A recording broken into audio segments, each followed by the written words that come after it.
कि मंत्री का इस्तीफा हो चुका, उसको सरकार एक्सेप्ट नहीं कर रही, गाड़ी बंगला कैंसिल कर रही है, लेकिन मंत्री बरकरार हैं, वो दफ्तर जा नहीं रहे। डॉक्टर किरोड़ी मीणा जी आज मंत्री हैं कि नहीं, ये बहुत बड़ा सवाल है। सारी बेबुनियाद बातें हैं, ऐसा कोई मतलब नहीं है। पूरी पार्टी एकजुट थी, एकजुट है, एकजुट रहेगी। कि आपने शपथ दिलाई व्यक्ति को, उनको बर्खास्त नहीं कर रहे, इस्तीफा ले नहीं रहे, घोड़ा गाड़ी बंगला कैंसिल कर रखा है, वो मंत्री बने हुए हैं, वो छोड़ना चाह रहे हैं, 100 बार कह चुके हैं वो। ऑफिसर्स पूरे हावी है प्रशासन में, और मैं बार बार कहता हूँ जो रूलिंग पार्टी है भाजपा, उनके विधायक आज दुखी परेशान है, उनको सुनने को तैयार नहीं है। चाहे हमारा जिला हो, चाहे प्रदेश का कोई कोना हो, महिलाओं के साथ उत्पीड़न हो रहा है, बलात्कार हो रहा है, शोषण हो रहा है, हत्याएं हो रही हैं, और ये जो घिनौना अपराध होता है नाबालिग बच्चियों के साथ, इसको रोकने में सरकार पूरी तरह नाकाम है। देखिए, कांग्रेस पार्टी ने पहली बार एक दलित समाज के व्यक्ति को नेता प्रतिपक्ष बनाया है, और ये बात उनको हजम नहीं हो रही है सत्ताधारी लोगों को।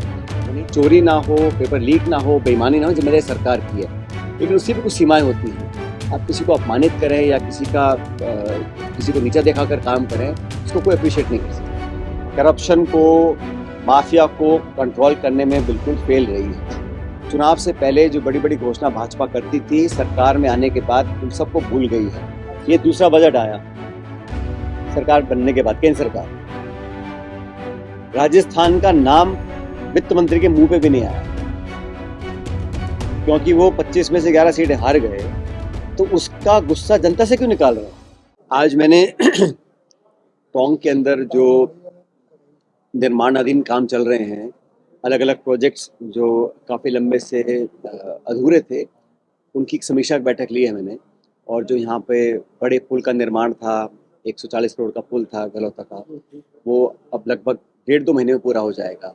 यहाँ पे एक running track, indoor stadium, nursing college, अस्पताल, और ऐसे 7-8 बड़े बड़े प्रोजेक्ट्स थे जो हमने शुरू करवाए थे। तो उसका मैंने आज विवरण लिया है, और अधिकारियों से कहा है कि अति शीघ्र काम जल्दी हो, ताकि जनता के लिए हम सारे निर्माण काम कराने के बाद उनकी सेवा में हाजिर कर सकें।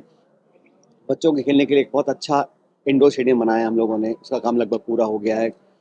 और मेरा बहुत पुराना मेरी ख्वाहिश थी कि बच्चों के लिए एक running track, synthetic running track जो इंटरनेशनल स्टैंडर्ड का हो, वो हमने खरीदा है करीब 1.5-2 साल पहले। लेकिन उसमें अब धीरे धीरे काम पूरा हो रहा है, उसका सौंदर्यीकरण होना, जहाँ पे तालाब है उनकी सफाई करना, ड्रेनेज का, सुवेज का, बिजली पानी, जो भी यहाँ के काम थे वो सारे पेंडिंग चल रहे थे। उसको मैंने कहा है गति दें उसको, और मैं उम्मीद करता हूँ कि प्रशासन, राज्य सरकार भी इन कामों को बजाय रोकने के उनको जल्दी खत्म करने का काम करें, क्योंकि लगभग 80-90% काम 6-8 महीने पहले पूरा हो गया था। लेकिन अब जो अधिकांश काम बचा है उसको जल्दी से सरकार पूरा करवाए, ये मैंने अभी अधिकारियों से को निर्देशित किया है। और उम्मीद करता हूँ अलग अलग विभाग जो सब असम सरकार के हैं, वो इन सभी प्रोजेक्ट्स को जल्दी खत्म करें, ताकि जो पैसा हम लोगों ने निवेश किया है उसका लाभ जनता को मिल सके।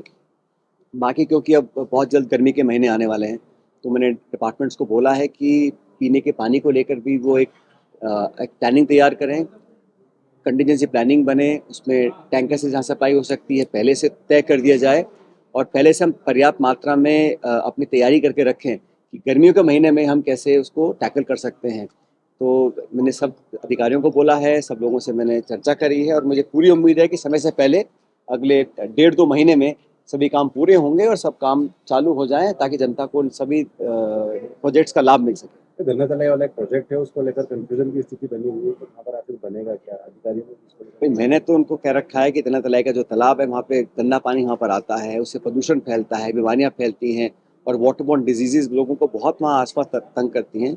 तो मैंने कहा इसमें ड्रेनेज करके गंदा पानी वहाँ निकालें, और जो उसमें नालियों के माध्यम से गंदा पानी आता है उसको रोक कर उसका निकासी की तैयारी करें, उसका सौंदर्यीकरण करें, और जितना ज़्यादा हो सके वहाँ पर लोगों को उसकी प्रदूषण गंदगी से राहत मिल सके। उसके लिए जो पैसा खर्च करना है उसका मैंने लगभग 2 करोड़ रुपया मैं अपने कोर्स से दे चुका हूँ। और भी कमी आएगी, मैंने कहा है डीपीआर बनाने के बाद उसको हम पूरा करेंगे। लेकिन लोगों को खेल के मैदान, एक पार्क यहाँ बन जाए अच्छा, जो मैंने लगभग 1.5-2 साल पहले पैसा उसका दिया था। इन सब कामों को गति देने के लिए आज मैंने सभी ऑफिसर्स को बोला है, और मुझे लगता है कि बहुत जल्द हम सारे काम करा पाएंगे। सीवेज कंपनी लगातार दो अलग अलग पार्टों में सीवेज कंपनियां काम कर रही हैं। पहले की कंपनी का जो काम हुआ वो पूरी तरह से शहर में इस तरह की ड्रेनेज व्यवस्था है कि वो लोग परेशान रहते हैं बारिश के दिन हो, ओवरफ्लो हो जाते हैं, जो नया सिस्टम चल रहा है उसमें किस तरह की समस्या है? चैम्बर्स जो अधिकारी कर्मचारी भाई ये RUIDP का प्रोजेक्ट पहले लिया था, उसमें स्वेज के साथ साथ अंडरग्राउंड केबलिंग करने का पूरा काम उन्होंने लिया था। बहुत डिले प्रोग्राम हुआ। जो वहाँ कॉन्ट्रैक्टर था उसको निकाल दिया, नए सिरे से काम शुरू किया। तो जैसे मैंने कहा, शहर में साफ सफाई, ड्रेनेज, पानी की निकासी का, अभी जब बारिश पड़ी थी पिछले साल, बहुत बुरा हाल शहर में हो गया था।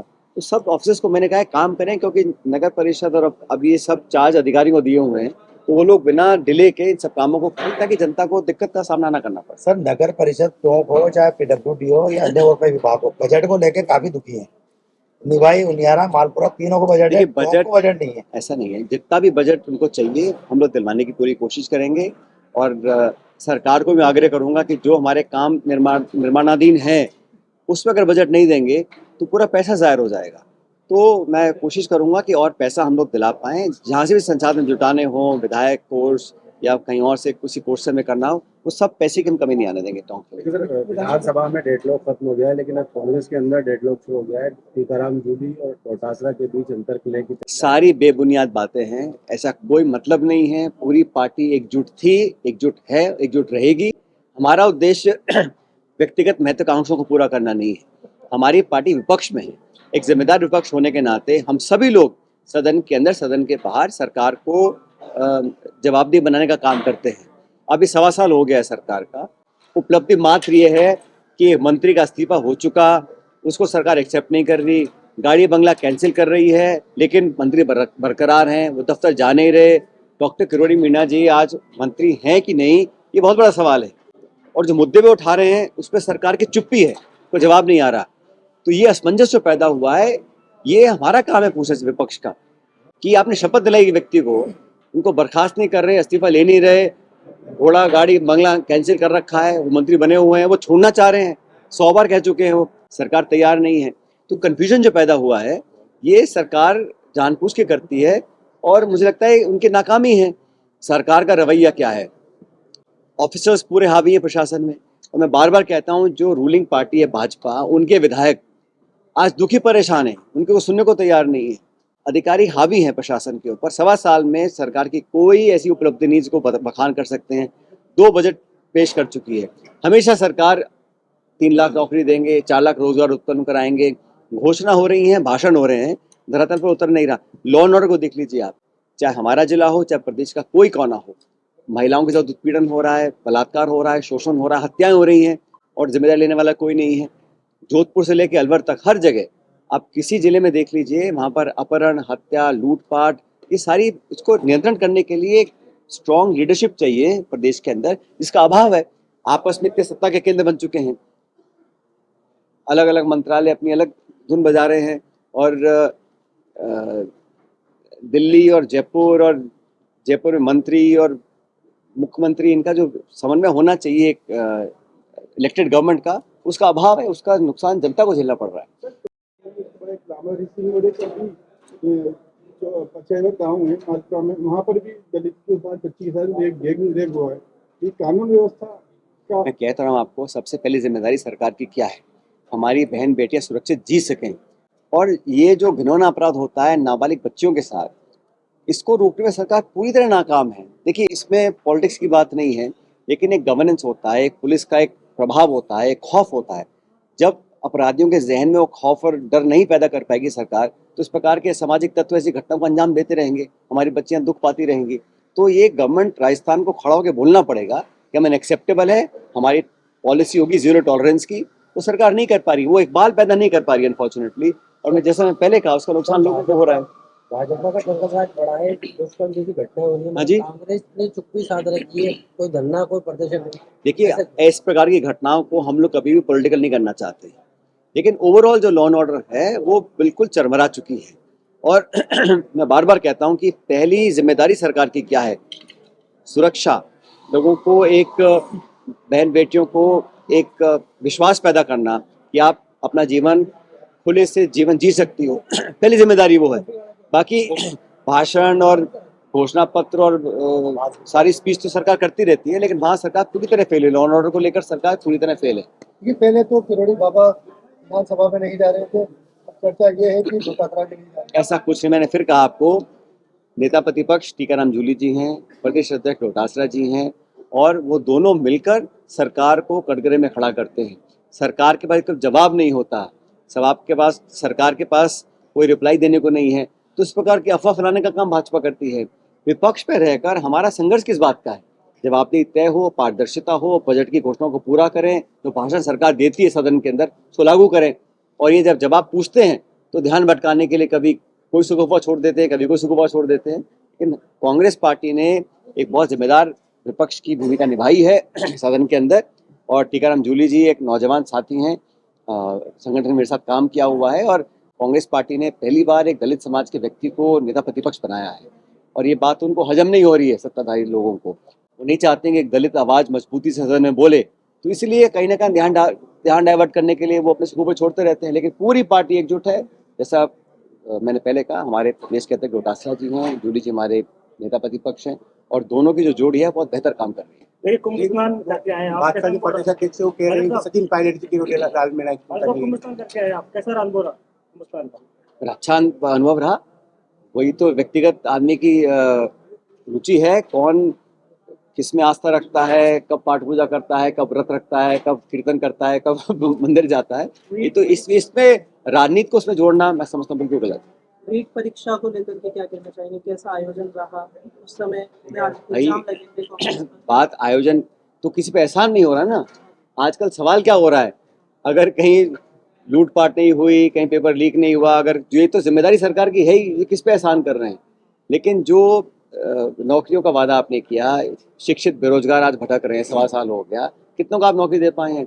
इतने लोगों को जो संविदा पर हैं, जिनको पार्ट टाइम जॉब दिया, सबको आपने छोड़ दिया। हजारों लोग जयपुर मुझे मिलते हैं जिनको बार बार सरकार नौकरी से निकाली जा रही है। तो स्थायी नौकरी नहीं दे पा रहे हैं, जो व्यवस्था पहले थी उसको और कम कर रहे हैं, जहाँ तक रोजगार का विषय है। देखिए, रीट परीक्षा में शक्ति के नाम पे मंगलसूत्र उतरवाए गए, जनेऊ उतरवाई गई, इसको किस रूप में देख रहे हैं आप? देखिए, मैं इस पर टिप्पणी नहीं करना चाहता, इतना बोलना चाहता हूँ कि कभी कभी जब अति होती है उसका भी नुकसान होता है।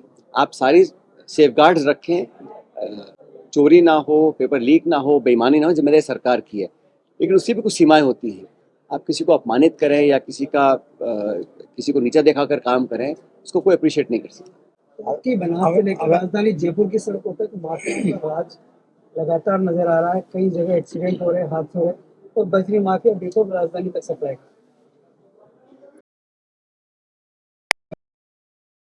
करप्शन को, माफिया को कंट्रोल करने में बिल्कुल फेल रही है। चुनाव से पहले जो बड़ी बड़ी घोषणा भाजपा करती थी, सरकार में आने के बाद उन सबको भूल गई है। अब सिर्फ अपनी सत्ता की लड़ाई है, वर्चस्व की लड़ाई है, सरकार के अंदर कौन ज़्यादा पावरफुल है। लेकिन ये आपस में बेवजह लड़ रहे हैं, क्योंकि असली सत्ता तो अधिकारियों के पास है। अफसर जो है इतने हावी हैं पूरे प्रदेश में कि लोगों को काम कराना है तो वो अधिकारियों के पास जा रहे हैं।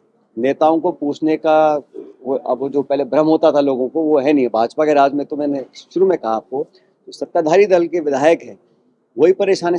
सदन के अंदर रोज वो अपनी सरकार को कटघरे में खड़ा करते हैं, और मंत्री जो है वो जवाब दे नहीं पा रहे हैं। जो क्वेश्चन होता है विधानसभा में, तो जवाब आते हैं वो संतोषजनक नहीं है। स्पीकर महोदय, जिनके पृष्ठभूमि भाजपा की है, वो अनेकों बार कह चुके हैं कि बिना तैयारी करके मंत्री आ रहे हैं और बेतुके जवाब दे रहे हैं, इनका कोई सर पैर नहीं है। तो एक तरह से मजाक बनाया हुआ है सरकार चलाने के नाम पर। साइकिल चलाई आपने, युवाओं आपने साइकिल चलाई नहीं छोड़ाई आपने। ऐसा है, के ऊपर जो मुद्दा लेकर एनएसयूआई ने इस मुहिम को छेड़ा है, हमें अप्रिशिएट करना चाहिए। ये नौजवान साथी, सैकड़ों साथी ठेठ पाकिस्तान के बॉर्डर जैसलमेर बाड़मेर से साइकिल यात्रा शुरू करी है एक इशू को लेकर। और मुझे खुशी है कि कांग्रेस से जुड़ा हुआ संगठन है, और ये सिर्फ राजनीति छात्र नेता बनने के लिए या वोट लेने के लिए नहीं कर रहे हैं, एक सामाजिक संदेश देने के लिए कर रहे हैं कि नशे से कैसे नौजवानों को बचाया जाए। और मैंने बहुत अप्रिशिएट किया जब इन बच्चों ने मिलकर अब तक 15,000 नौजवानों को शपथ दिलाई है कि नशे से दूर रहेंगे। और ये वास्तविकता है कि इस प्रदेश देश में नौजवान पीढ़ी के अनेक बच्चे बच्चियां नशे की लत में फंस रहे हैं। और पहले ये समस्या सिर्फ शहरों तक सीमित थी, अब गाँव तक पहुँच गई है।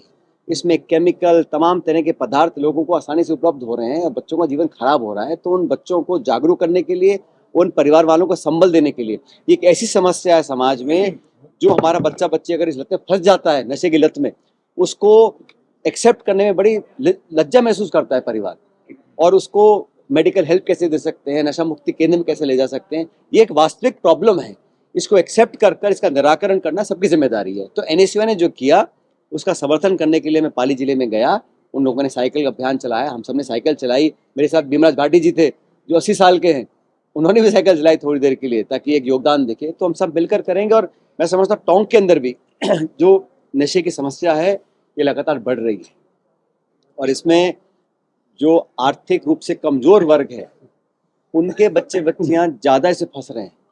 तो हम लोग, मैं खुद चाहता हूं कि एक अच्छा बड़ा अभियान यहाँ पर चलाएं ताकि लोगों को जागरूक रखें। सरकार प्रशासन को सख्ती से कार्रवाई करनी चाहिए, और ये जो सप्लाई पूरे जिले और प्रदेश में हो रही है ऐसे पदार्थों की, जो नशीले पदार्थ हैं जिसमें लोगों को लत लग जाती है, उससे हमको बचकर रहना चाहिए। उसके लिए समाज को, सरकार को मिलकर काम करना है, और मैं चाहता हूँ टोंक में भी हम इस बड़ा अभियान चलाएं ताकि लोगों को उसकी कुछ मदद मिल सके। राजस्थान में भर्तियां निकाली गई है और बच्चे पद बढ़ाने की मांग कर रहे